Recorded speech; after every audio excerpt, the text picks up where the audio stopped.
ஓம் ஸ்ரீ குருப்பியோ நமக. நன்றாக குருவாழ்க, குருவே துணை. பரபிரம்ம ருத்ரகாயத்ரி ஞானஸ்தலத்தின் அன்பர்களுக்கு வணக்கங்களும் வாழ்த்துக்களும் கூறி தினப்பலனை கும்பலக்னத்திற்கு பார்க்க இருக்கோம். 7 நாட்கள், ஆகஸ்ட் 2 முதல் ஆகஸ்ட் 8 வரை. முதல் நாள் ஆகஸ்ட் 2 சனிக்கிழமை. 9ஆம் இடம், நமக்கு 9ஆம் இடமான துலா ராசியில் சந்திரன் இருக்கார். இது அருளை கொடுக்கக்கூடிய ஸ்தானம். அதுபோக பூர்வீகம், தகப்பனார், மேல் படிப்பு, இதுக்கெல்லாம் சப்போர்ட் பண்ணுற ஸ்தானம். ஆன்மீக தொடர்புக்கு மிக மிக நல்ல ஸ்தானம். நமக்கு ஒரு நல்ல வழிகாட்டுதல் கிடைக்கும். அதுவும் குருவனுடைய நட்சத்திரமே தான். அந்த குருவும் நமக்கு பூர்வ புண்ணிய ஸ்தானத்தில் 5ஆம் இடத்துல இருக்கார். அதுவும் சுக்கிரனோட சேர்ந்து வேறு இருக்கார். ராகுனுடைய நட்சத்திரத்தில் உட்காந்து, ராகுவும் நம்ம லக்னத்திலேயே குருவனுடைய நட்சத்திரத்தில் சார பரிவர்த்தனை வாங்கிட்டு இருக்கார். அதனால் இது உறவுகளுக்கும் ஆன்மீகத்திற்கும் ஆரோக்கியத்திற்கும் ரொம்ப ரொம்ப நல்ல நாளாக இருக்குது. கூட சுக்கிரனுடைய சேர்க்கை இருக்கிறது. அதனால ஒன்றும் பரவாயில்ல, நல்லா தான் இருக்கும். ஏன்னா நமக்கு சுக்கிரனும் சரி குருவும் சரி ஒருவருக்கொருவர் ஹெல்ப் பண்ணுற அமைப்பில் தான் இருக்காங்க. மெயினாக உறவுகளுக்கும் மூளை உழைப்புக்கும் ரொம்ப ரொம்ப சப்போர்ட்டிவாக இருக்கக்கூடிய கிரகங்கள். மறுநாள் உங்களுக்கு 3ஆம் தேதி ஞாயிற்றுக்கிழமை, அனுஷம் நட்சத்திரம். நமக்கு 10ஆம் இடமான விருச்சிக ராசியில் சந்திரன் வந்துடுறாரு.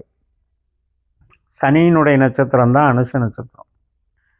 நமக்கு 2ஆம் வீட்டில் இப்போ சனி போயிட்டுருக்கார் மீனராசியில். அவரும் சனியினுடைய தன்னுடைய சொந்த நட்சத்திரத்தில் இருக்கார்.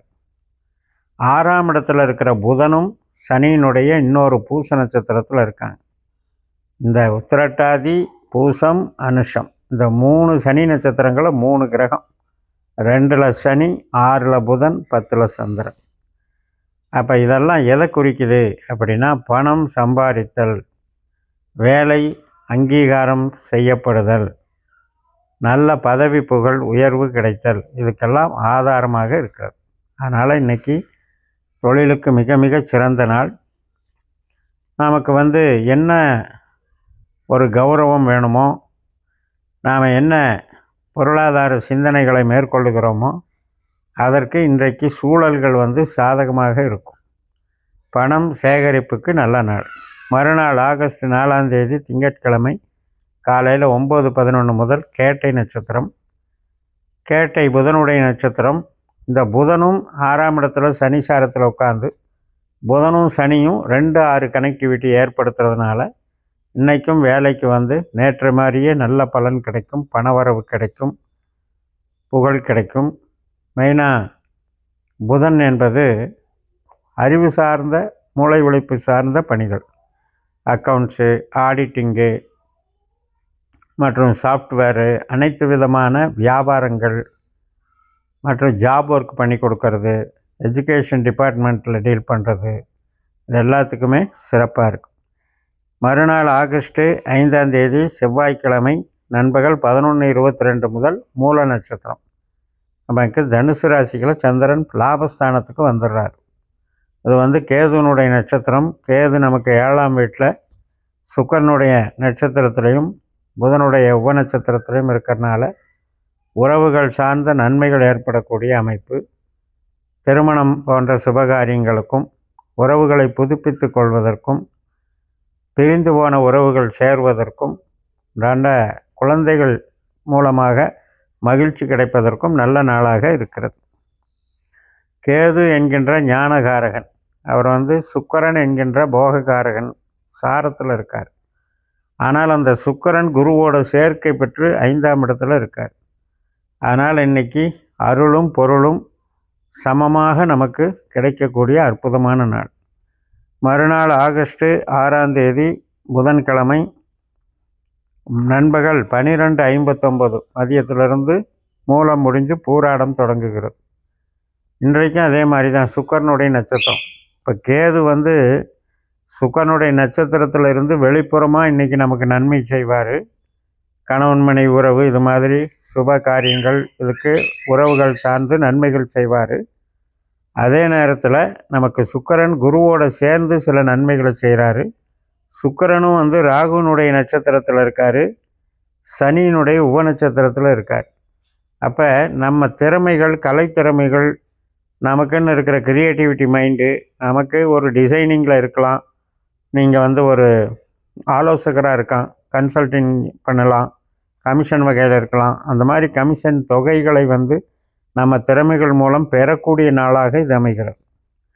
ஆகஸ்ட் 6ஆம் தேதி இந்த நண்பர்கள் 12:59 முதல் இந்த போராட நட்சத்திரம் ஆகஸ்ட் 7ஆம் தேதி மதியம் 2 மணி வரைக்கும் இந்த யோகங்களை நீங்கள் அனுபவிக்கலாம். அதற்கு மேலே வந்து உத்திராட நட்சத்திரம். இப்போ நமக்கு 12ஆம் இடமான விரயஸ்தானத்துக்கு சந்திரன் வந்துடுறாரு. உத்திராடம் என்பது சூரியனுடைய நட்சத்திரம். சூரியன் நமக்கு 6ஆம் வீட்டில் புதனுடைய நட்சத்திரத்துலேயும் சுக்கிரனுடைய உப நட்சத்திரத்துலேயும் இருக்கார். அதனால் இன்றைக்கி பணிகள் வந்து ஈஸியாக இருக்கும். சில பேருக்கு வந்து லீவ் எடுத்துகிட்டு போகிற மாதிரியும் இருக்கும். என்டர்டெயின்மெண்ட்டை அனுபவிக்கக்கூடிய நாளாக இருக்கும். உறவுகளுக்கு மகிழ்ச்சியை கொடுக்கும். அதிகமான உழைப்பு இருக்காது. ஈஸியாகவே காரியங்கள், வெற்றிகள் கிடைக்கும். சில பேருக்கு கடனிலிருந்து விடுதலை, நோயிலிருந்து விடுதலை, வழக்கிலிருந்து விடுதலை, இதெல்லாம் நடக்கும். ஆகஸ்ட்டு 8ஆம் தேதி வெள்ளிக்கிழமை மதியம் 2 மணி 27 வரை இந்த சூரியனுடைய உத்திராட நட்சத்திரம். அதுக்கப்புறம் திருவோண நட்சத்திரம். திருவோணம் என்பது சந்திரனுடைய நட்சத்திரம். 6க்கு அதிபதி சந்திரன். 12ஆம் இடத்துல தான் அந்த சந்திரனுடைய நட்சத்திரம் திருவோணம் இருக்குது. அந்த சந்திரனுடைய நட்சத்திரத்திலே சந்திரன் போகிறது அப்படிங்கிறது செலவுகளை குறிக்கக்கூடியது. அது வந்து சுப செலவுகளாகவும் இருக்கும், மருத்துவ செலவுகளாகவும் இருக்கும். அவங்களுடைய திசாபுத்தியை பொறுத்தது. சந்திரன் வந்து உணவு, உடை இது சார்ந்த வகையில் நமக்கு சில செலவுகளை கொடுக்கக்கூடிய அமைப்பில் இருக்குது. இப்போ நம்ம கிரக நிலைகள் பார்த்திங்கன்னா 2ஆம் இடத்துல இருக்கிற சனியும் 6ஆம் இடத்துல இருக்கிற சூரியனும் புதனும், அதே மாதிரி 10ஆம் இடத்துல அனுச நட்சத்திரம், கேட்டை நட்சத்திரத்தில் வரக்கூடிய அந்த நாட்களும் நமக்கு தொழிலுக்கு பக்கபலமாக இருக்கும். இந்த குருவும் சுக்கிரனும் 5ஆம் இடத்துல இருந்து கொண்டு நமக்கு ஆன்மீகம், நம்முடைய உறவுகள் இதையெல்லாம் பலப்படுத்துகிற வகையில் அமைஞ்சிட்ருக்கிறதும் ஒரு சிறப்பாக இருக்குது. இதில் வந்து செவ்வாயினுடைய நட்சத்திரம் என்பது நமக்கு வரல. அதனால் 8ல் இருக்கிற செவ்வாயினுடைய தாக்கம் நமக்கு பெருசாக இல்லை. பட் இருந்த போதிலும் நாம் வந்து 8ல் இருக்கிற செவ்வாய் அப்படிங்கிறது நமக்கு செவ்வாயினுடைய திசா புத்தி அந்தரம் நடக்கிறவங்க வந்து கொஞ்சம் கவனமாக இருக்கணும். அதாவது 8ல் இருக்கிற செவ்வாய் 2ல் இருக்கிற சனி. இதன் மூலம் என்ன சொல்லுது அப்படின்னா, ஒரு ஞாபக மறதியால் பொருளை பாதுகாக்க தவறுறது, அல்லது விபத்து சம்மந்தப்பட்டது சிறு காயங்களை ஏற்படுத்திக்கிறது, ஆரோக்கியத்தை பாதிக்கப்படுகிறது. மற்றும் செவ்வாயினுடைய திசாபுத்தி நடக்கிறவங்களுக்கு இதில் கேர் எடுத்துக்கணும்னு சொல்லி நிறைவு செய்கிறேன். இந்த சேனலை சப்ஸ்கிரைப் பண்ணி ஷேர் பண்ணுங்கள். உங்கள் தனிப்பட்ட ஜாதக பலாபலன்களை என்னுடைய வாட்ஸ்அப் நம்பரில் தொடர்பு கொண்டு பலன் பெறுங்கள். உங்களிடமிருந்து விடை பெறுகிறேன். உங்கள் JMS. நன்றி, வணக்கம்.